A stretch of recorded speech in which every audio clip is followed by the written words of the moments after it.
Riprendo il mio viaggio in giro per la Sardegna e questa volta mi spingo verso nord, alla ricerca di persone che si occupano di turismo attivo, a contatto con la natura e gli animali, e che hanno trovato un equilibrio tra sostenibilità ambientale, sociale ed economica. Insieme a me, le inseparabili Chiara, operatrice alla camera, e Camilla, fonica. A bordo di una macchina elettrica e della mia fedele bicicletta attraverseremo l'isola immersa nei colori dell'autunno. Una delle cose più affascinanti della Sardegna è la scarsa densità demografica, che ti permette di immergerti in tranquillità nei suoi grandi spazi. Fin dai tempi antichi i cavalli sono stati in armonia e simbiosi col genere umano. Già Ippocrate nel V secolo a.C. consigliava lunghe cavalcate per combattere l'ansia e l'insonnia. Passo a trovare Sebastiano, che gestisce una scuderia a Saccargia, dove si occupa di ipoterapia ed escursioni.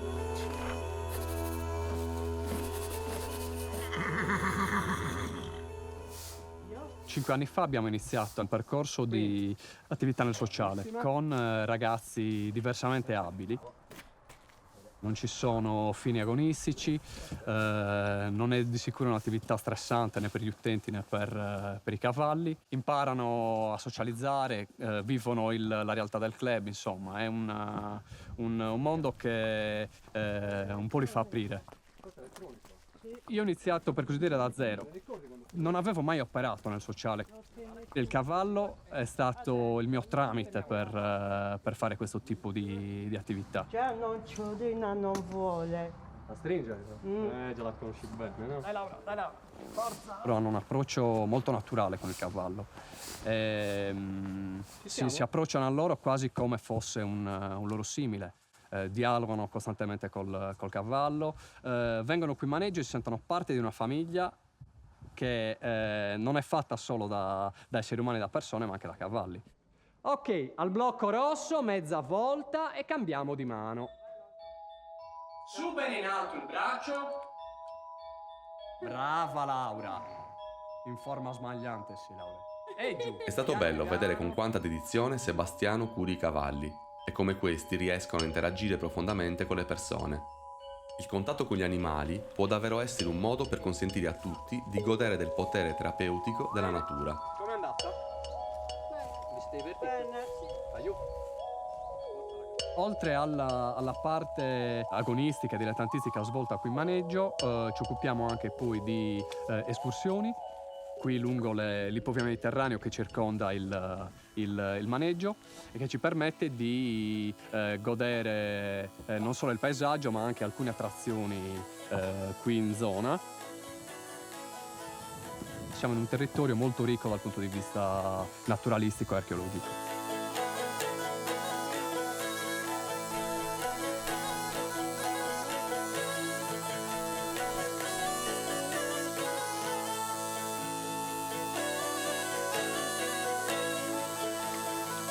La biodiversità segnala lo stato di salute dell'ambiente, sia in terra che in mare.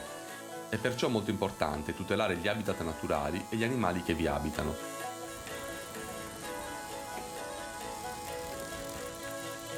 Vado a incontrare Fabio e Francesco, che da 10 anni hanno fondato Progetto Natura, la prima azienda in Sardegna che si occupa di osservazione dei delfini.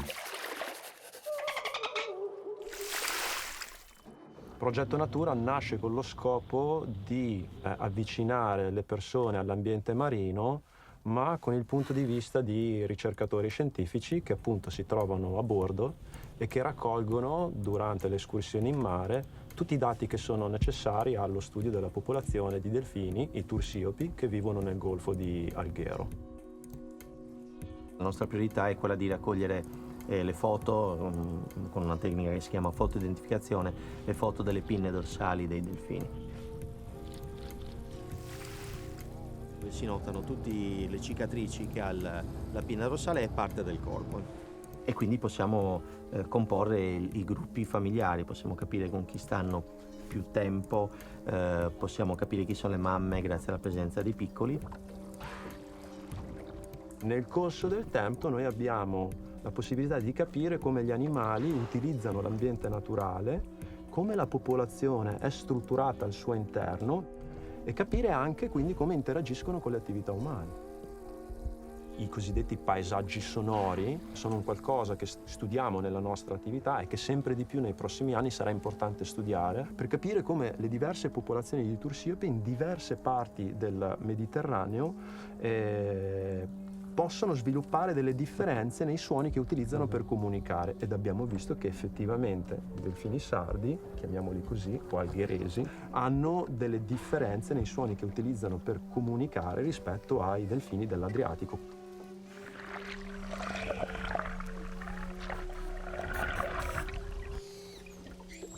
Fabio e Francesco, durante le loro escursioni, utilizzano un codice di condotta responsabile. Infatti, fanno particolare attenzione a non disturbare i delfini, restando sempre a una certa distanza da loro.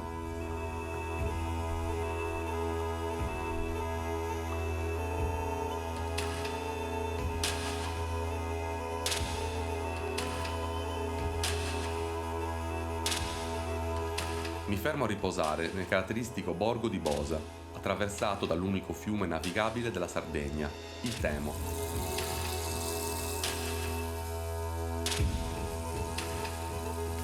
Nella spettacolare strada costiera tra Bosa e Montresta vedo volteggiare dei grandi rapaci. Sono i grifoni, avvoltoi reinseriti per ricreare una catena alimentare naturale. I grifoni hanno un'apertura alare che raggiunge 3 metri e possono pesare fino a 10 kg. Passo a conoscere Gigi Cow, che nel suo allevamento di bovini da 10 anni ospita un carnaio per i grifoni.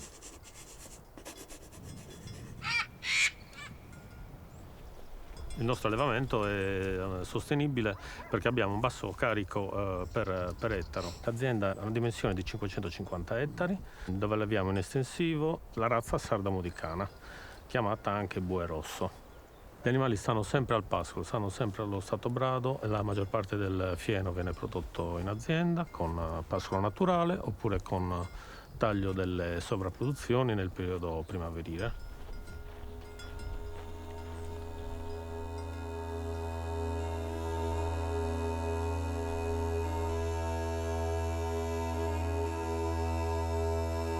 Ma qui in zona quanti saranno? 350 sono come numero. Dal punto di vista ambientale, qual è la loro importanza? Si alimentano delle carcasse degli animali morti e quindi sono degli spazzini, tendono a ripulire il territorio da queste carcasse invece di doverle sotterrare o addirittura portarle in un inceneritore per doverle smaltire. In questa maniera vengono riutilizzate naturalmente.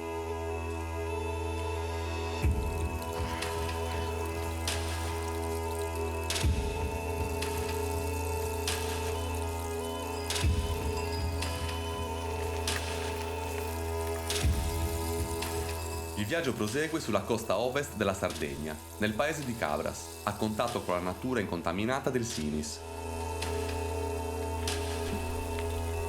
Mi fermo a riposare da Daniela, una ex avvocata che ha deciso di occuparsi di ospitalità a impatto zero, valorizzando l'architettura in terra cruda con l'aiuto dell'architetto Luciano Pia, esperto di bioarchitettura e giardini.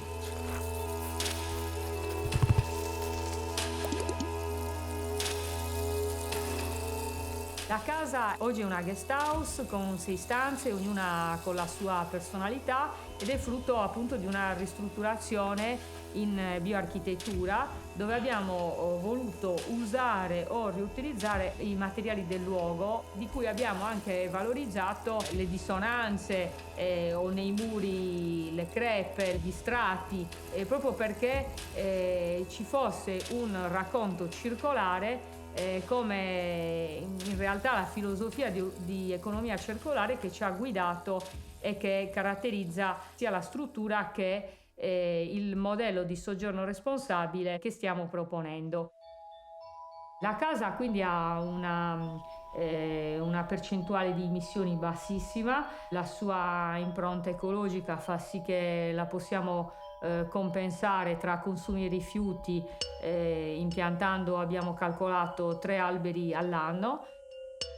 Qui abbiamo cercato di utilizzare piante che siano poco energivore, nel senso che abbiano bisogno di poca manutenzione ma soprattutto di poca acqua, e che siano però anche delle piante in parte fruttifere, quindi l'abbiamo chiamato giardino fruttifero.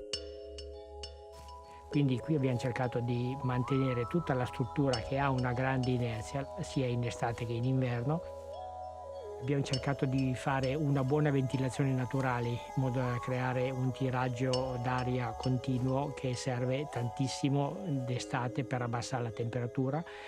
Puoi giocare molto con le protezioni solari, che sono fondamentali per l'estate perché ti evita il riscaldamento delle superfici, quindi sia delle parti verticali che delle parti orizzontali.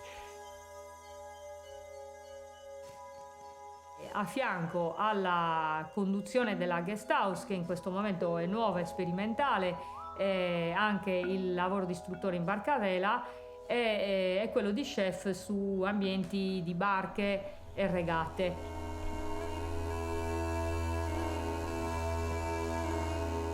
Il mio rapporto col mare mi ha insegnato e mi insegna tanto. Diciamo che il tuo cambiamento di rotta ti porta a una serie di decisioni e soprattutto impari a semplificare, a capire che la vita di tutti i giorni non necessita di tantissime cose.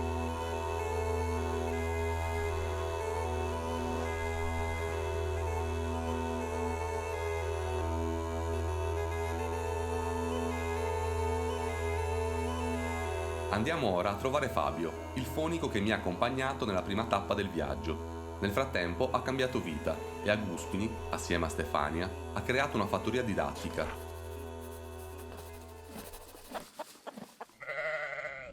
L'idea di Fattoria Alba è nata da un'idea dei miei genitori, che io ancora ero impegnato a fare il fonico, a percorrere quella che è stata la mia strada per quasi 15 anni nel campo della musica e dello spettacolo, e quindi ho deciso di fare una cosa che già da tanti anni sognavo, cioè fare vita di campagna.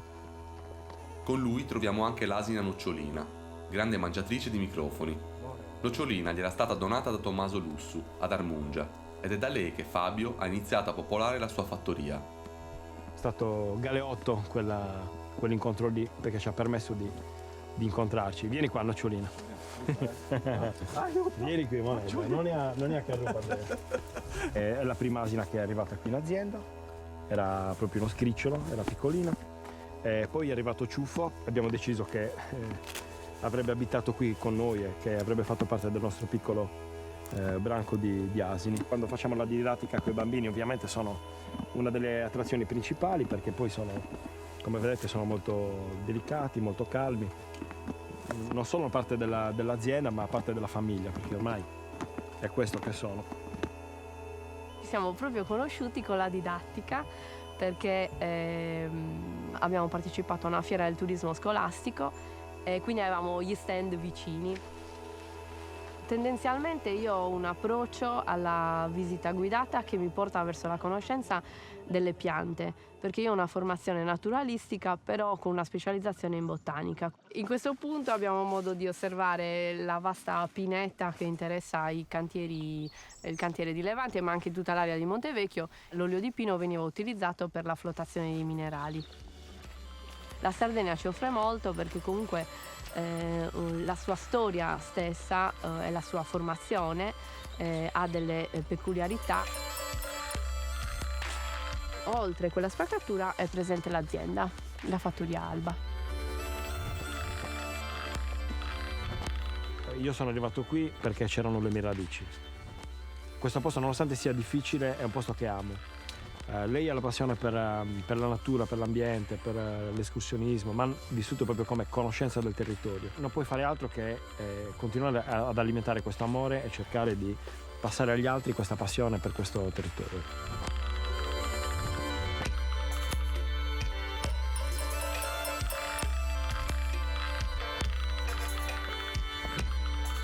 Incontrare Fabio mi ha fatto riflettere su come si possa sempre cambiare strada nella vita, perché la conoscenza di sé è un percorso in continuo divenire. Rivedere Nocciolina, ormai nonna, mi ha fatto ripensare a tutte le esperienze che ho vissuto e alle persone che ho incontrato lungo la strada. Persone che mi hanno insegnato ad affrontare il presente con coraggio e tenacia.